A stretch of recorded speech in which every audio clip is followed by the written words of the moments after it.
Yeah, of course. Cool. Cool. So we'll just get into it. So welcome. Thanks so much for joining me today.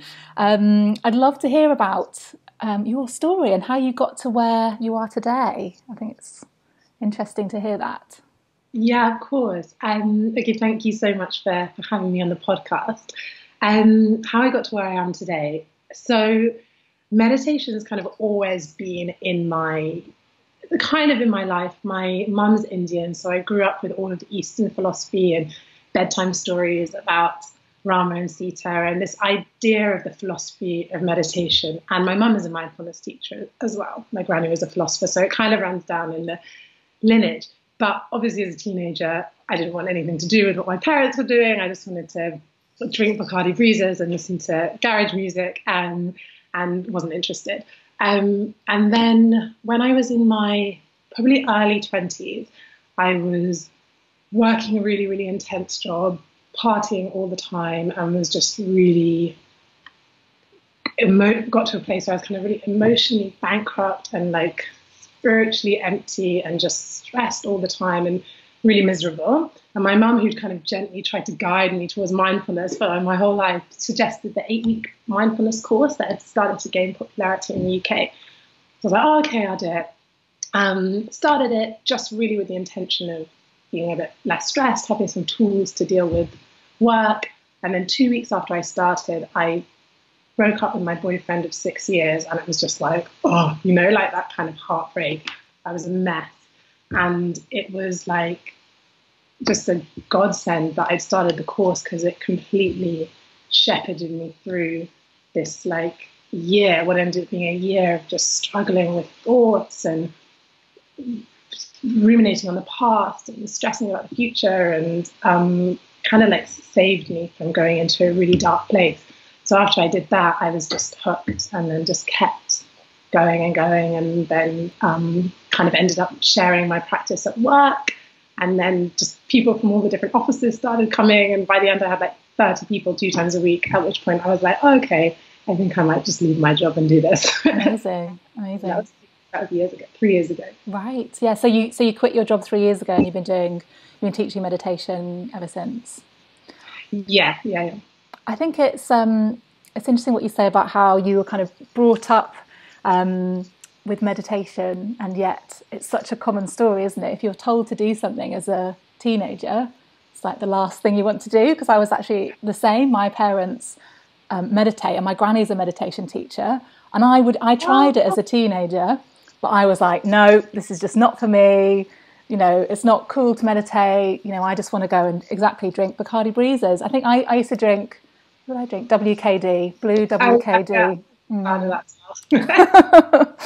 But yeah, thankfully I made it back to that as well. And I think often it does come from when you're in a bit of a desperate place. That's when you go and discover those tools, because you have to do something basically. Can you explain what meditation is for anyone that doesn't actually know? Because I think it can be a bit confusing, because some people think, can we meditation, you can meditate while you're swimming or riding a bike, or is it something you have to be sat down? Can you talk about what actually it is?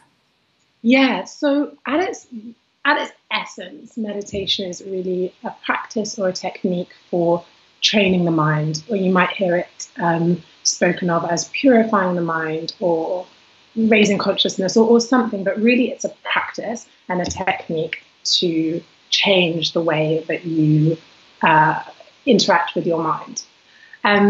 So then there's the question of, so is running my meditation, is doing my meditation? I don't really have a hard and fast opinion on this. I think anything, and particularly as I've deepened in my own meditation practice, I now would say that a lot of the things that I do are meditative. But I think the reason that the seated meditation or the kind of more traditional techniques are there is because they are like an entry point to really learn how to get to that place. After which you've learned the way of doing that, then yes, swimming can be your meditation, running can be your meditation. But I do think at the beginning,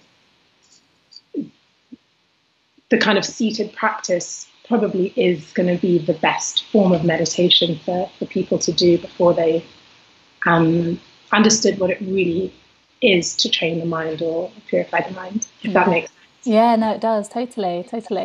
Because, I'm someone that has benefited so much from meditation. It was the thing that really changed things for me. And I often come across people who say, I can't meditate, or it's boring, or I don't have time to meditate. How do you kind of help people to move past those kind of blocks when it comes to doing something that will help them? Yeah, of course. I think there's two things. For me, the first one is like, if you're not really connected to the reason why you want to be doing it, then it's going to be much harder to do it. So like you were saying, like sometimes you really need to get to a rock bottom where you're like, I need something, to the point where you're actually really going to make the choice to do it. And I think that these practices find people at the time when they're ready for it. So I absolutely don't think meditation should be like, okay, I need to just add meditation to my list of things to do. If you don't really have a deeper why, then it's going to be harder to do it. But in a more practical sense, like, yeah, it is boring. I think people always consider it boring. It's like, yeah, it is boring. That's because we're so used to any time we have a moment where we're not stimulated and excited, then that equates to feeling boring. So in the initial time, sitting alone with nothing to do, nothing to distract yourself, just focusing on your breath is actually quite boring, because it's uncomfortable to not be stimulated. And I think it doesn't serve us to I don't think it serves us to try and pretend that it's anything other than it is. Like, it's simple and it's still, and it is totally the opposite of what we are used to doing. So initially that probably will feel boring and it will feel hard, but that's okay. That's part of it. Yeah, and I suppose the contrast is, what do people normally do first thing in the morning? Check their phone, they're on Instagram, they're rushing around. And actually, it is such a contrast if you're saying, right, I'm going to sit down and meditate for 10 minutes.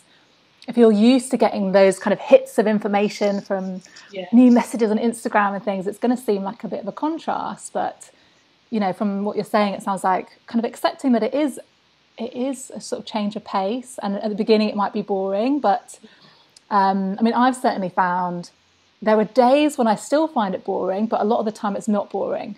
So it's kind of remembering that you hopefully will get to a stage where it becomes less boring. Would you agree? Yeah, and I think it's also about we have this idea of what life should be like. So life should be really good and exciting and happy all the time.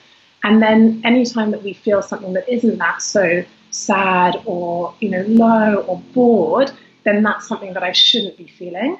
And so we kind of run away from that. And the whole practice of meditation is allowing yourself to accept everything and just kind of ride the waves of life and not try and run towards the good and run away from the bad. And the more that we can start to see that what we're experiencing as boring in the moment is just another emotion, it's part of the rainbow of being a human, then whether it's boring, whether it's exciting, whether it's happy, it doesn't really matter. It's just is what it is. And so I think for me, when people always ask me, like, did it become less boring? It's the same as it ever was, but I just accept it. And in that, it becomes wonderful. Yeah. Wow, that's so interesting, because, it almost seems as though the boringness of it is part of the practice. It's part of the acceptance of whatever you're experiencing. And if you can accept whatever you're experiencing, your life gets a lot easier, I guess. Yeah, absolutely. Yeah. And what you're saying about kind of, I don't know, I'm thinking about kind of going back to mobile phones again, how we use things like our mobiles to avoid whatever feelings we're having. And I've had to recently become a lot more strict with myself about my phone, because I noticed I'd be kind of having a disagreement with my partner and I would pick up my phone like mid-argument with my boyfriend and start going on Instagram. And it's terrible. I'm actually embarrassed to say. Do you do that as well? No, someone does that to you. Yeah. Okay, glad I'm not the only one. No. But literally, I was just unconsciously avoiding the discomfort of having that argument and running to kind of the distraction of my phone. And I've just become a lot more conscious of that now, but it is so interesting how we do that. So even with meditation, obviously a lot of people use apps and guided meditations and your phone is right there. So yeah, it's a good idea to not to sort of push through the boredom and not get distracted, or use that as a tool to distract yourself from whatever you're feeling. Absolutely. And to not feel like, okay, this isn't what I'm. So for example, with meditation, a lot of people sit in meditation, they're like, I'm bored, that means it's not working, that means I'm not doing it right, because you see all these pictures of, oh, I sit down in meditation and suddenly, I'm like a unicorn floating on a cloud. It's like, no, that's not what happens. That might happen. Maybe I've had one or two experiences after like 100 hours in silent meditation where I feel like somehow I've left my body, but it's not really actually about that. It's much more about coming into starting to see the beauty in the mundane, and starting to see the kind of the wholeness of just sitting and there being nothing exciting and whatever. And I think the more that people have this idea of what it's meant to be like, that then you get stuck at the first hurdle, which is, I'm bored, I'm thinking, this isn't right, I'm not good at it, I'm not going to do it. Yeah, okay, so seeing the beauty in the mundane, I love that idea, to kind of remember that. I think we all need that in our lives, because, to sort of see the richness in everything rather than going for these kind of intense experiences all the time. What about, okay, so the number one thing that I hear, the sort of excuse that I hear about meditation is, I'm too busy, I don't have time, I don't have time to sit and do nothing. How do you kind of, what do you say to people who are struggling with that? I mean, I think that what you said at the beginning is that it is an excuse, like if you really get honest with yourself and say, okay, I want to spend 10 minutes a day in meditating because it's really important to me, because I don't want to feel stressed or anxious or upset and whatever.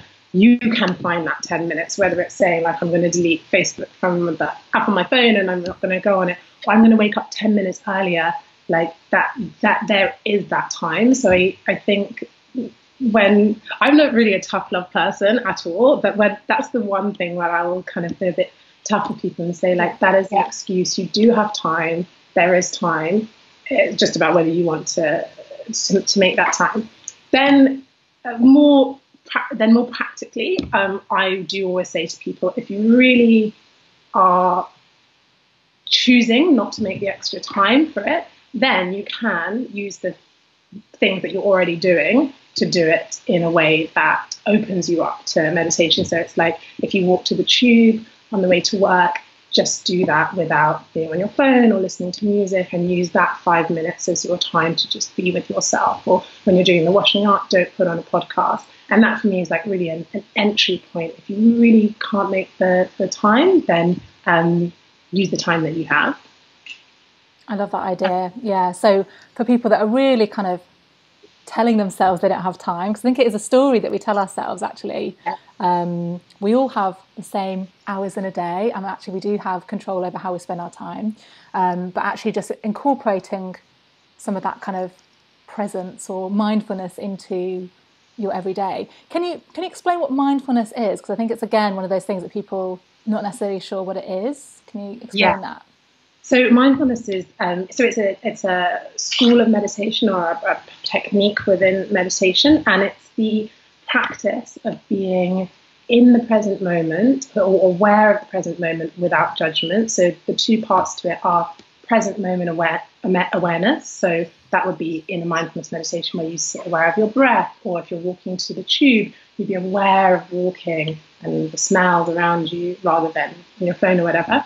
And then the without judgment is, I see it really as bringing a compassionate energy to everything that you do. So if you sit in awareness of the present moment, instead of judging, oh, I'm not meant to be feeling like this, I don't know why I'm feeling like this isn't good, You just try and remain as compassionate to your experience as possible. So whatever I'm experiencing is okay. I'm okay. Yeah, yeah. That's such an important point, because it's amazing how much we judge ourselves and beat ourselves up, and, for everything, for ridiculous things that no one else would even notice, but somehow for ourselves, we're always so harsh to ourselves. And I know you talk a lot about self-compassion, and can you talk a little bit about that and why it's helpful? Yeah, of course. And I mean, so for me, as I got further in my meditation practice, I really realized that my big challenge wasn't so much actually stress as I thought it was. It was like this unbelievably aggressive inner critic I had that was constantly saying, "Oh, that's not good enough. Oh, I can't believe you did that. That's a bit embarrassing." And that was my inner monologue all the time. And I actually later on, one of the teachers who I learned from, she said, "Name your inner critic." To give it an identity. So I call mine Judge Judy, and I always remember the 90s. So, and that's been so helpful for me. But so for me, self-compassion is really like changing the way that you talk to yourself. And I found the most useful way to understand that is to imagine if you spoke to your best friend or someone that you loved like you spoke to yourself. What would that relationship be like? How much would you be hurting that person? How bad would it make you feel to be talking to that person in that way? And then to put that mirror onto yourself and realize that actually you are talking to yourself in whatever way you are, and you're with yourself all the time. For me, it was like, whoa, okay, I'm talking to myself so badly all the time. I'm hurting myself. And so self-compassion is changing that dialogue and really saying, okay, first of all, I'm aware that I'm a human. I'm not meant to be perfect. So let me be kind to myself rather than constantly berating myself not being perfect. Then realizing that, I'm just like everybody else. And then because you realize that everyone is just flawed, then just turning to yourself with compassion rather than this long list of demands of how you have to be. That's such good advice. And I think if everyone did that and started to become aware of that, it would completely change people's lives. That one thing of just, I think, being aware of how you're speaking to yourself and thinking, it's an abusive relationship with yourself. Otherwise, I think, some of the things that we say to ourselves, and, when I'm working with clients, they tell me the things that they say to themselves, and it's horrendous. So just getting awareness of that and being a friend to ourselves. Yeah, really, it's beautiful. Yeah. I think meditation is becoming more and more popular. Would you agree? And is the kind of, has it gone mainstream? Where do you see it going in the future? Do you think everyone will be learning it at school in the next few years, or what do you think about that? I spend a lot of time thinking about this because it's had this big explosion, and it's interesting that I read a lot of like old mystic texts, and they would used to say with these kind of practices, they were kept amongst a very small group of people, and those people who were ready to receive them. When I first read that, I was like, oh, that's a bit elitist, don't like that. This is a practice that's available to everyone. And I think that's great, and I think it should be in schools, and I think it should be in prisons. I'm a mindfulness teacher in prisons, and I think it should be available everywhere. However, there is a trap, I think.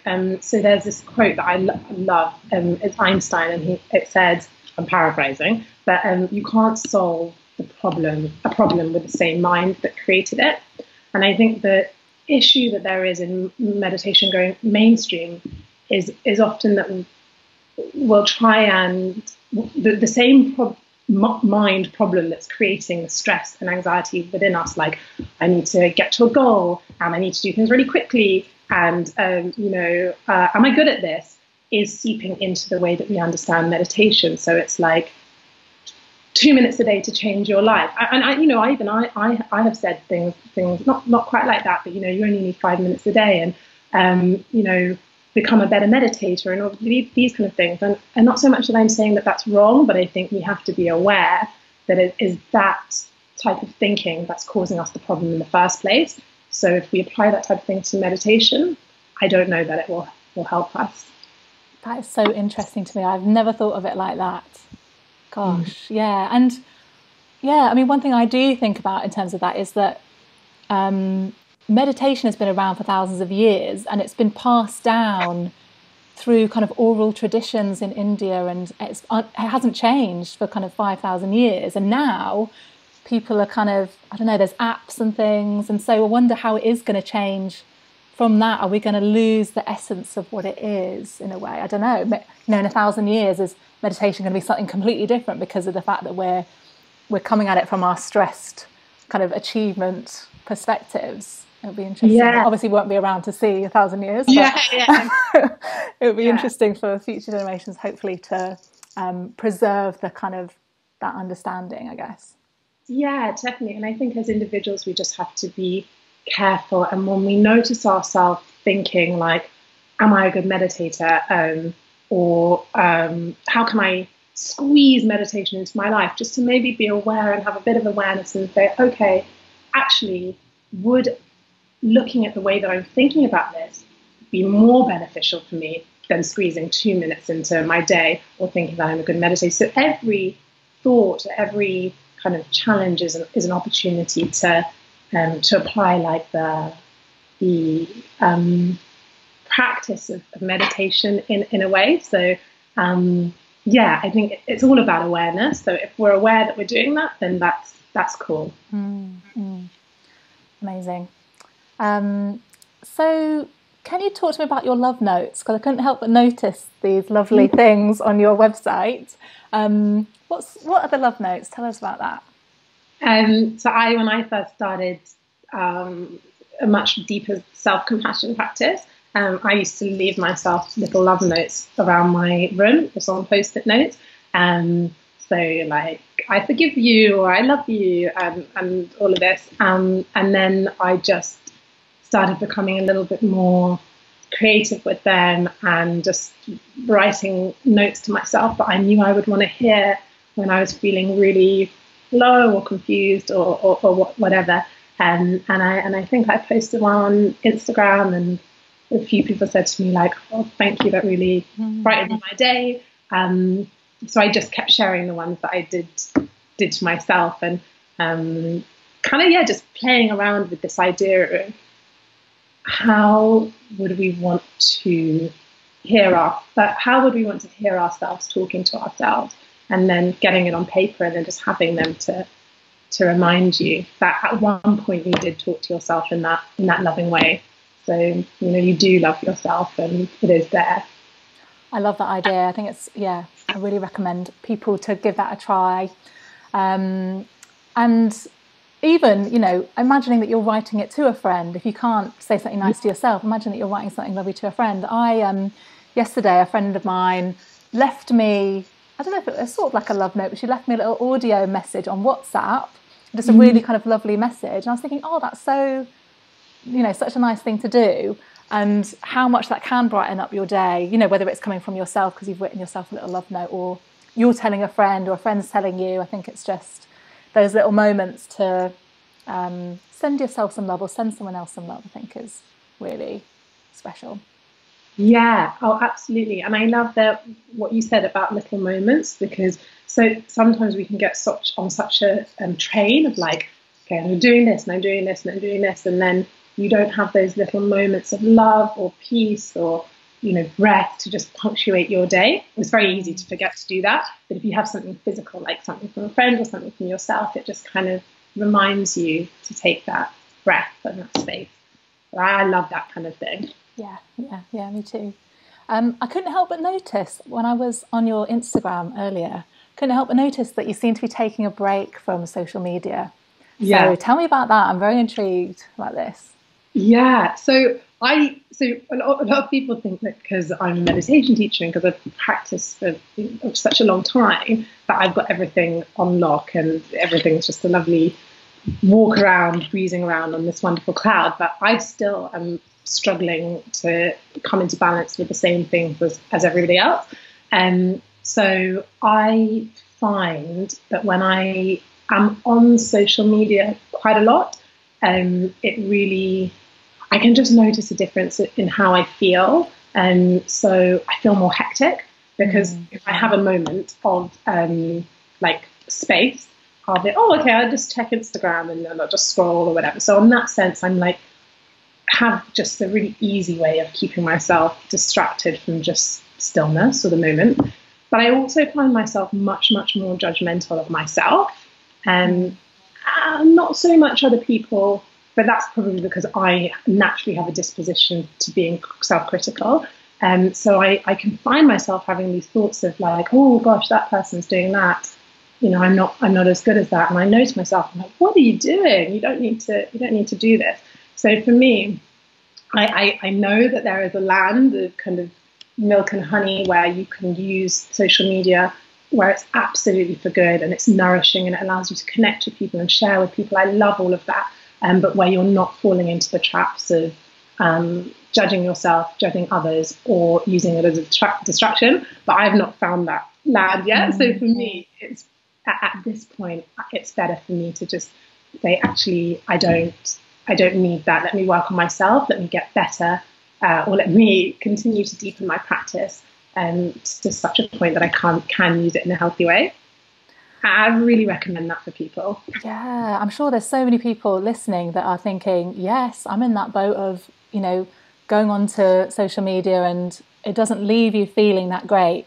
I have to watch myself with Instagram stories where people are talking about their day-to-day lives, but they're always like eating some amazing brunch, or you know, they're speaking at some amazing event, or they're on holiday or something. And actually, you know, I have to at certain times of the month specifically just not watch Instagram stories. That's my So yeah, I mean, I think it's quite inspiring that you've done that, because actually I think there's a lot of hype around Instagram that we need to be on there, but actually, do we need to? The world's not going to end. You know, people are still going to, you know, find out about you if you're not on Instagram all the time. It's not a big deal. And yeah, just extending that invitation to people listening that actually they can follow suit, give themselves a break from it. You don't need to be on there.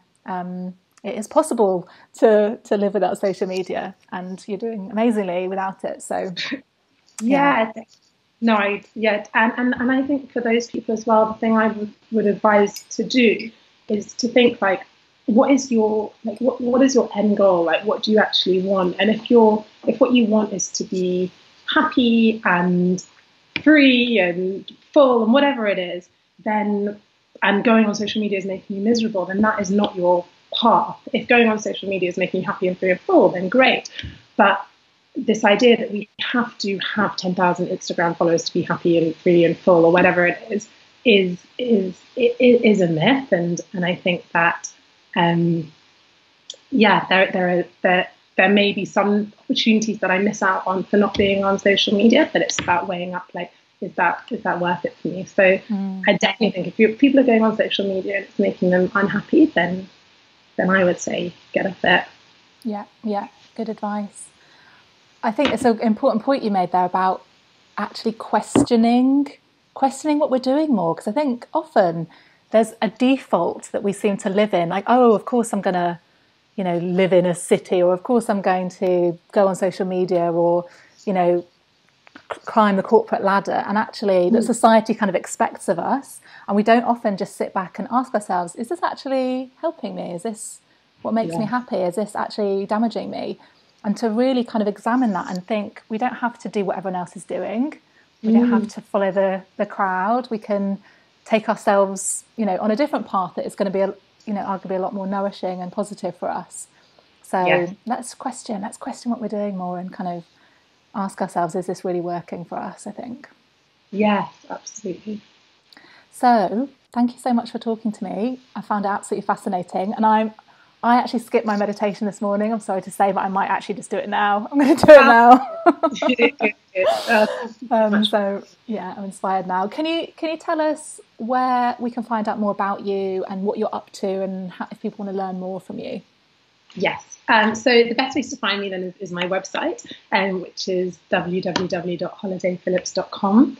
And I'm